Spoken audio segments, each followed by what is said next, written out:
Commodore 64 compilation comparison video, take 2. So I'm kicking off this video, hello by the way, with this because I was given it by the YouTube partner program. It was a free gift for just being a member of the partner program, which is what gives me the advertising revenue. So yeah, it's a nice clapperboard. It's really solid. It's really nicely made. You write on it with a whiteboard marker, which it also came in the package, and it came in this really nice sort of presentation box as well. So it's really cool. It was completely free, and I only get that because I'm a member of the partner program, and I'm only a member of the partner program because of you guys, my subscribers, watching my videos and you know, earning me some advertising revenue now and then. So thank you to all of you out there that do that. And on the subject of subscribers, I asked you, my subscribers, to choose the game for this video, or the compilation I should say, and you chose from a vote of 3 different budget games this, which is the Zeppelin 4x4 Hit Pack number 1. Complicated name. This was released in 1992. It cost £3.99 and it consists of 4 budget games from Zeppelin Games. I was a bit surprised this one was chosen, to be honest. I thought this was probably the weakest of the 3 games that I put on offer in that vote, but it won with 53% of the vote, and I'm all for democracy, so let's take a look at it. By the way, if you're wondering why the intro to this video started off as take 2, that's because I'd already tried to record 1 take and messed the intro up, so that's why. So anyway, moving on to the packaging for this game. As you can see, it says 4 games in 1 pack at the top. It's got the Zeppelin logo with the 4x4 in the middle there, and the Hit Pack number 1 at the bottom there.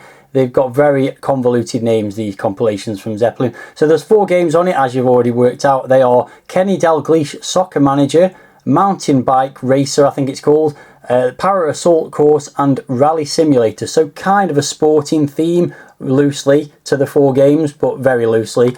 Anyway, the spine has literally just got the Zeppelin 4x4 thing on it and the Hit Pack 1, very bland.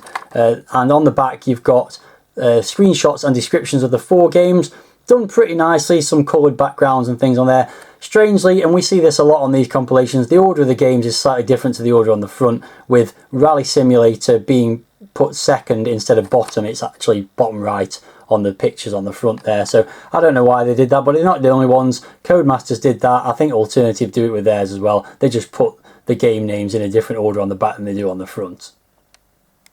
Here's the cassette for the game then, obviously just a single cassette for this budget compilation, 2 games on each side. The text is printed directly onto the cassette on both sides, there's no stickers, and you can see that side A's got Kenny Dalglish Soccer Manager and Rally Simulator on it. Side B has got Mountain Bike Racer and Para Assault Course, so that's consistent with the back of the inlay but not the front. So probably a better job than some companies have done. I've definitely seen a Codemasters one where front, back and the cassette are all completely inconsistent with each other, so you know, we'll give them that.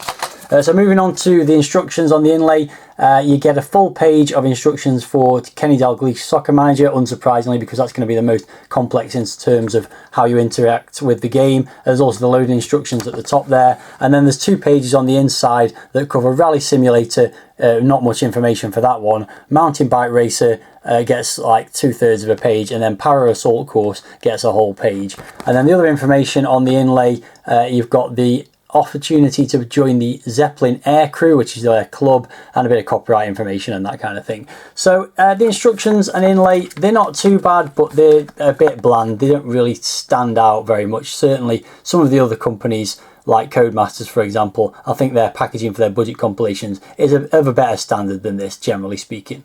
So anyway, that's a look at the inlay and the instructions and all that kind of junk. Let's now move on and take a look at the 4 games in the compilation.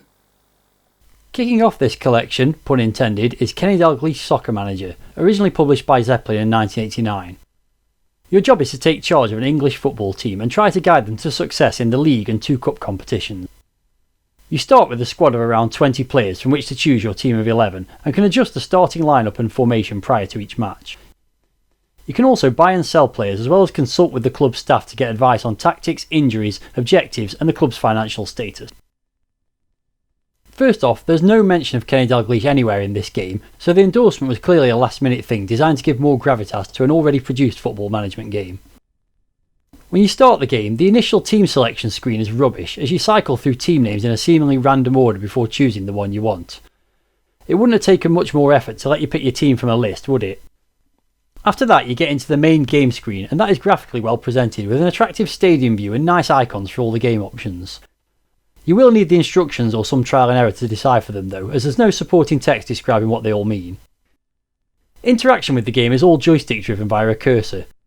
It could move faster or stay within the relevant screen area when applicable, but overall it's a fairly well implemented and easy to use interface that was quite innovative for its time. There are lots of options, probably more than the average footy management sim of this era, and certainly better than most budget level ones. You can interact with your coaches, physio, accountant and chairman, talk to a scout to buy new players and even borrow money to boost finances.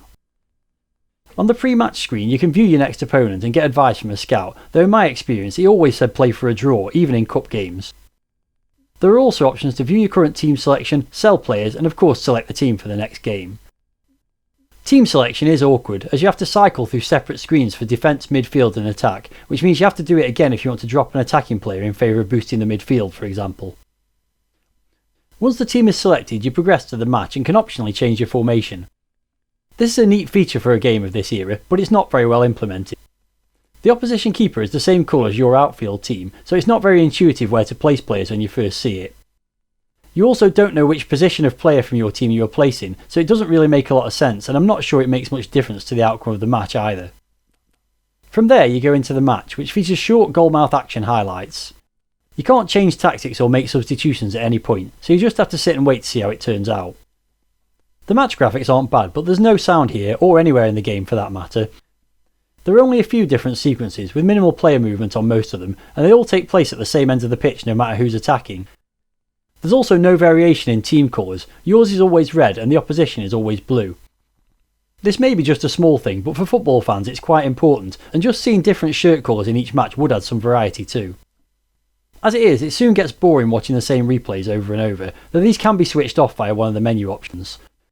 There's also the opportunity to save and load your progress, which would have been essential if you wanted to play the game properly back in the day. This is certainly no worse than most football management games of this era, and offered more interaction than the benchmark game for this genre, Addictive Football Manager. It would have been decent for the price at the time, but these games have come a long way since then, and the lack of sound and variety really dampened the atmosphere of the game, and most of my enthusiasm.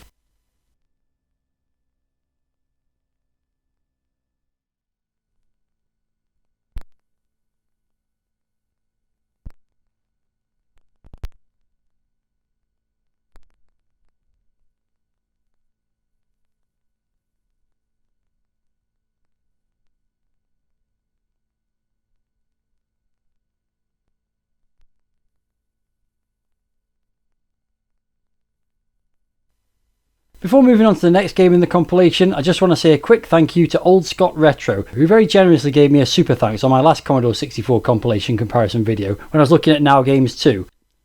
This was on top of the membership contribution he makes every month, so it was very much appreciated. So thanks Old Scott Retro, this episode is dedicated to you. Next up is Mountain Bike Racer, originally published in 1990. The mountain bike is the ultimate all-terrain cycle, and this game has you on the most hazardous courses you can imagine, with 12 tracks to complete within the respective time limit.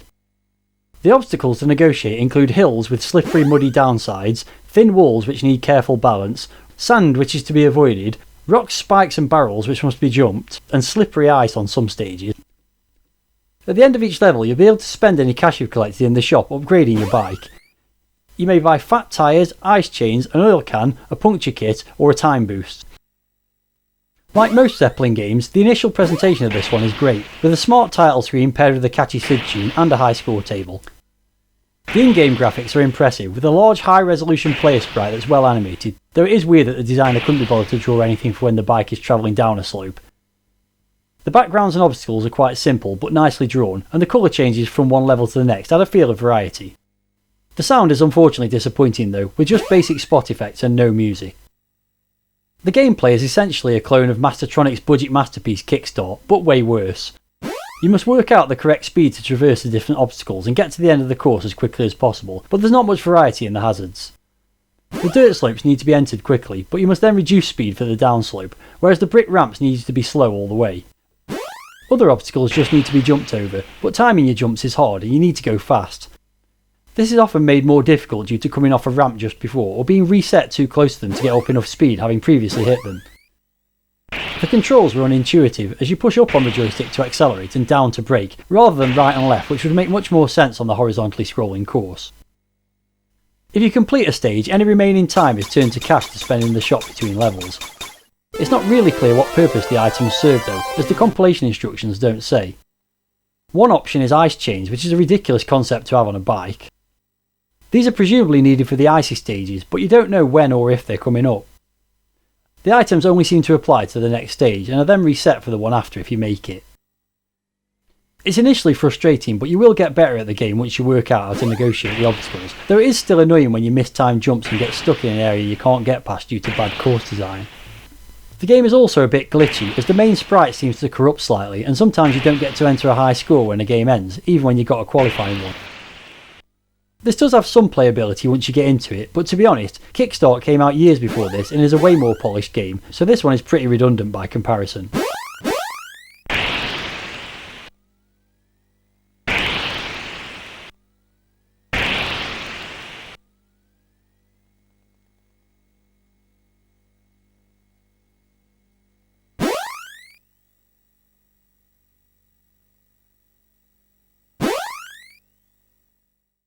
It's that time again where I say thank you to all my channel members, whose names you can see here in my Supporters Hall of Fame.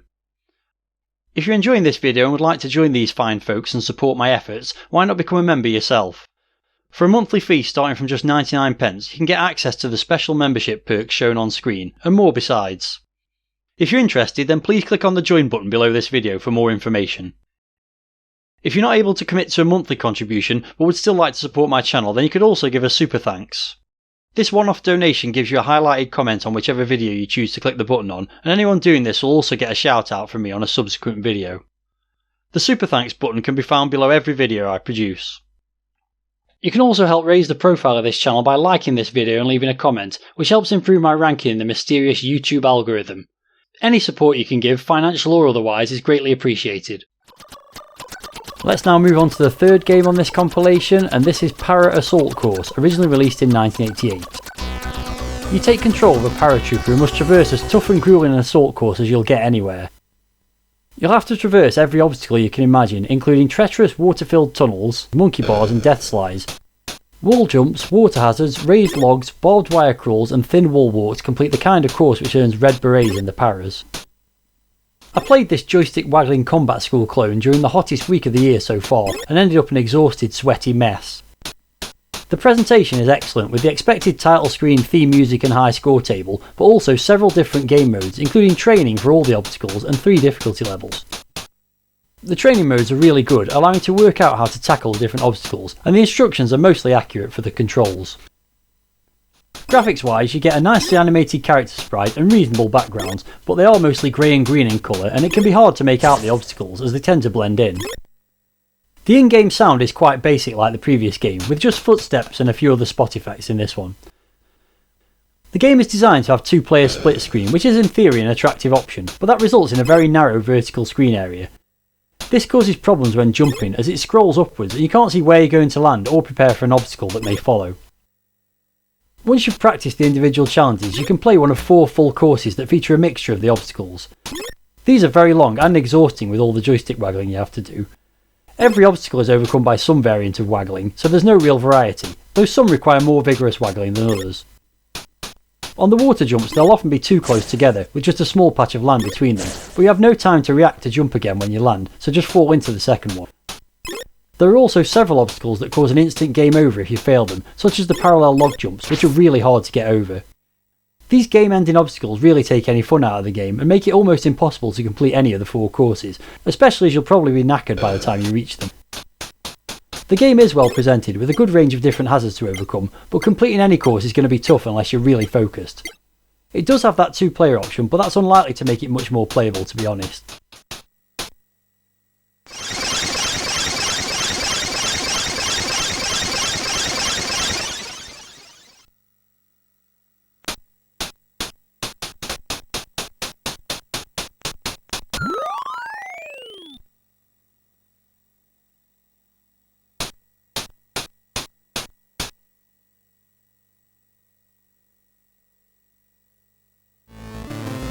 The fourth and final game on this compilation is Rally Simulator, originally released in 1988. Before you lies a course that would challenge even the most experienced of rally car drivers.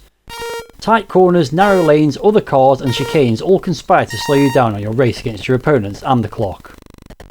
As you pass through the course, your progress is recorded on the map, with the first section only half shaded, ready for your return. You must complete 3 laps to qualify for the next race, and if your car sustains maximum damage from collisions, runs out of fuel, or the time limit for a lap expires, the game is over. You can tell that this game originated on the Spectrum, mainly due to the look of the title screen, though it does have a SID tune along with some control options and a high score table. The in-game graphics have been improved for the C64 version, though it does have a limited range of colours and the play area is quite small. This unfortunately means there's a limited view of the course ahead, though there is a track layout shown at the bottom of the screen. This is definitely not a simulation as the name suggests, and is more of a Hot Rod or Micro Machines style overhead view arcade racing game. The controls are initially unintuitive, as you just push in the direction you want to move, rather than using the rotational controls you'd usually associate with this genre. There is lots and lots of bumping into the edges of track and the rival cars, which often block you on narrow sections of road. It's a confusing course, with arrows pointing in multiple directions in some parts, and places where you'll struggle to avoid crashing into an opponent. In order to have any chance of finishing the race, you need to refuel the car and repair damage. This wasn't mentioned in the compilation instructions, and it wasn't obvious how you do this. I had to look it up. The repair and refueling areas are on an alternate path, which takes time to traverse and kills any chance of you keeping up with the opponents. You can barely complete the first lap without running out of fuel, so you have to refuel and repair, while the AI controlled cars don't. The lead opponent also speeds up if you overtake it, so it's probably impossible to win even if you could complete all 3 laps. The game engine for Rally Simulator is actually okay, but the confusing course layout, unfair difficulty level and broken gameplay elements mean that there's no fun to be had here.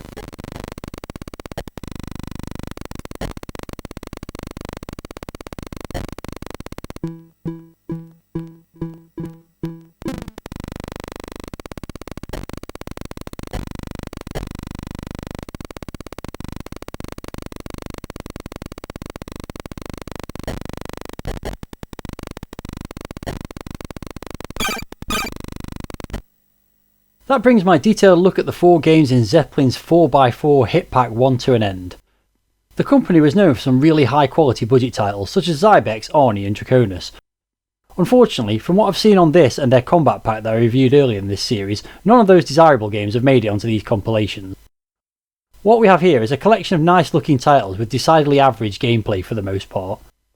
Anyway, I'll continue this video as I always do by giving each game an individual score before calculating that overall compilation rating. First up was Kenny Dalglish Soccer Manager, and this was a pretty competent football management sim at the time, with a good range of options and nice presentation. Back in the early 90s I'd have been quite happy paying a few quid for it, but looking at it now, the lack of sound and variety in the match highlights does drag the appeal down a little. Having said that, this is still the best offering in this collection, and I'm going to give it a score of 6 out of 10. Mountain Bike Racer is a decent looking Kickstart clone that unfortunately falls flat where the gameplay is concerned, certainly compared to the game that inspired it. That had been around for years at the point this came out, which kinda makes this redundant, so I'm going to score it 5 out of 10. Parrot Assault Course is another good looking game with excellent presentation and a host of options. Again though, the gameplay lets it down with tedious joystick waggling, overlong courses and obstacles that end the game if you can't get past them. For those reasons, this is another one that gets a score of 5. Rally Simulator is an okay looking top down racer that has a number of gameplay flaws that make it unfair and nigh on impossible to complete a race. It's easily the worst game on this compilation, and I'm scoring it 2 out of 10.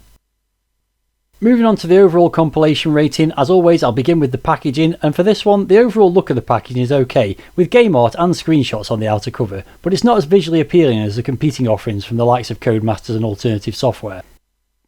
Inside the inlay, the instructions are lacking key information for some games, no doubt as a consequence of cramming all the info into a few small pages.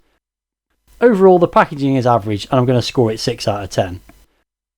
The average score for the 4 games comes out at a pretty disappointing 4.5, and that leaves value for money. You shouldn't really be able to argue with the price of £1 a game, but I can't honestly believe anyone would load 3 of them up more than once. That leaves the Soccer Manager game, which is not bad, but again, when you compare this to the 4 packs from the other budget publishers, it doesn't really offer as much value as many of those, even for 4 quid. So with all that said, I'm going to give it a value for money score of 6 out of 10, which means that the overall compilation rating for this one comes out at 51%. Now I'm not entirely sure this compilation deserves this much coverage in this video, but I actually found 2 magazine reviews of it. The first comes from the May 1992 edition of Zap 64 as part of their compilations review section. Hit pack number 1 gets some pretty decent coverage, with a separate review and score for each game on the compilation, plus an overall rating, and there's also a screenshot of each game too. Kenny Dalglish Soccer Manager is actually described as Kenny Dalglish Football Manager in the header, which is what us Brits would have expected to be called anyway. Reviewer Ian says this one achieved the impossible and actually made me want to play on. Kenny Dalglish boasts one of the fastest running speeds I've ever seen. The static graphics are ace and the animated goalmouth action is a real treat for the eyes. He does mention that the routines get a little repetitive after a while, but you can turn them off. He rounds up by saying Kenny Dalglish Soccer Manager, he's now got the name right, is everything you could wish for in a management sim. If you like me and hate the genre, you could do a lot worse than give it a go. If this one doesn't grab you, nothing will. He gives it an individual score of 93%. While I did say that I would have enjoyed it at the time, I'm still not sure it's worth that high a score. His opinions on the other 3 games are pretty similar to mine. For Rally Simulator, he says, ever entered your battered old Skoda in a Formula 1 Grand Prix? Rally Simulator is an excellent simulation of what would happen if you did. As soon as the light turns to green, the computer-controlled cars leave you eating their exhaust fumes and you've got precious little chance of catching up again. It wouldn't be so bad if this was the game's only fault, but it isn't by a long chalk. The graphics are shoddy, the control dodgy, and the on-track arrows are confusing as hell. To cap it all, if you drive into a computer car, you bounce back. If they drive into you, they just go straight through as if you weren't there. This game is just the pits, he says, and gives it a score of 35%. The write-up of Mountain Bike Racer is pretty short. Nothing outstanding, but by no means a disaster, it says. It takes a while to work out what you're meant to be doing, because the instructions are no use at all, but polished graphics and animation, accurate control, and a well thought out skills curve make it very playable. It might get a bit repetitive after an hour or so, but it's fun while it lasts. He gives it a score of 60%, which I think is a little high, and I definitely don't agree with his assessment of the gameplay. Finally, for Power Assault Course, he says spanky graphics and a comprehensive options screen aren't enough to save this. If you've seen one waggler, you've seen them all.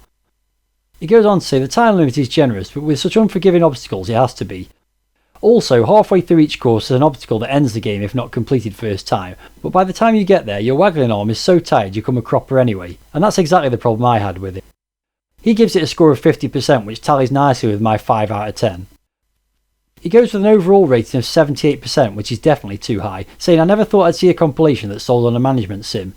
If you haven't got Kenny Dalglish, Hit Pack 1 is a worthy purchase. If you have, don't bother. At the time I could have agreed with that assessment, even if I don't agree with the rating. The second review comes from the June 1992 edition of Commodore Format magazine, part of the Roger Frames Reviews Budget Games section. The review awkwardly spans 3 columns over 2 pages of the magazine with a number of screenshots, so what I've done is neatly chop that up to put all the information in one nice box. There are no individual ratings for the 4 games in this review, but each one does get a short write-up. For Kenny Dalglish Soccer Manager, he says yes, it's a management game, but it's all controlled with the joystick and it's fast and gives you on-screen highlights of the game. If you must own a soccer management sim, then this is an excellent one to go for. The review of Rally Simulator says not a simulator in any sense of the word, but a top-down view racing game. Burn round a well-confusing course, trying to avoid the other peeps.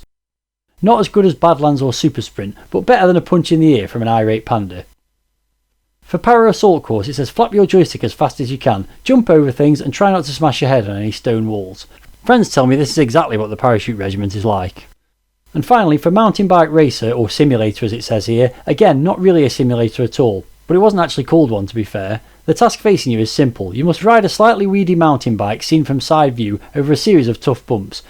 You also fall off with astonishing regularity. It's difficult, it's not very addictive, and to be honest, it's incredibly annoying. We've got to be talking about the worst game since Crapsoft's Pond Simulator, and I just made that one up. A little bit harsh there, as I'd say Mountain Bike Racer is probably the second best game on the compilation, certainly better than Rally Simulator, but Roger doesn't agree because in the summary box he says for a quid a throw it's not really worth it.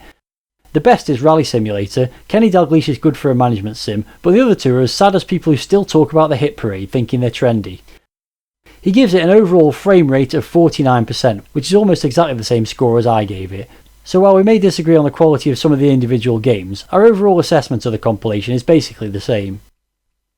Okay, that about does it for this video, except for me to show you the compilation rankings and see where this one fits in, except it doesn't, because it was crap and that 51% rating means it doesn't make the top 12 on the Budget Compilation League table.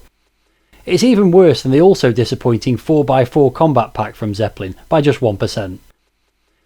I'm not even going to bother showing the combined league table that factors in full price compilations, as you'll know very well by now that this one isn't close to making a dent in that. So was I too harsh on this compilation or not harsh enough? If you have any thoughts about the 4 games or the collection as a whole, let me know in the video comments, and please give this video a like if you enjoyed it, even if you didn't like the games. Next time around in this series I'm going to be reviewing something a little unusual, a full price compilation from a publisher that's most famous for budget titles. To find out what that is, join me next time, and until then, stay tuned for more retro gaming content on this channel. Thanks very much for watching this video, and until the next time, see ya!